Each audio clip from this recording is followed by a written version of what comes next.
बिस्मिल्लाहिर्रहमानिर्रहीम। हज के सीज़न में सबसे ज़्यादा पूछा जाने वाला सवाल कि एहराम की हालत में हाजी चप्पल कौन से इस्तेमाल कर सकता है।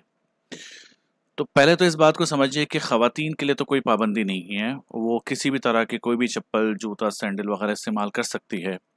अलबत्ता मर्द हजरात के लिए ऐसा कोई भी जूता, चप्पल और सैंडल पहनना मना है जो कि पाँव के ऊपर वाले हिस्से की जो बीच वाली उभरी हुई हड्डी होती है और साथ में टखने और टखनों के सामने वाली जो हड्डी है, इन तीन हड्डियों को जो चप्पल, सैंडल, जूता छुपा दे, ऐसा चप्पल, ऐसा सैंडल पहनना हाजी के लिए जायज़ नहीं है।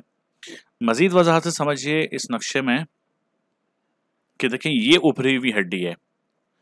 इस हड्डी को टखने और ये टखने के सामने वाली जो हड्डी है, इन हड्डियों को आपने संभालना है कि जो भी चप्पल, उसकी स्ट्रिप है, सैंडल की पट्टी है, अगर इन हड्डियों पर कहीं आती हो तो ऐसा जूता, चप्पल, सैंडल वगैरह इस्तेमाल ना करें।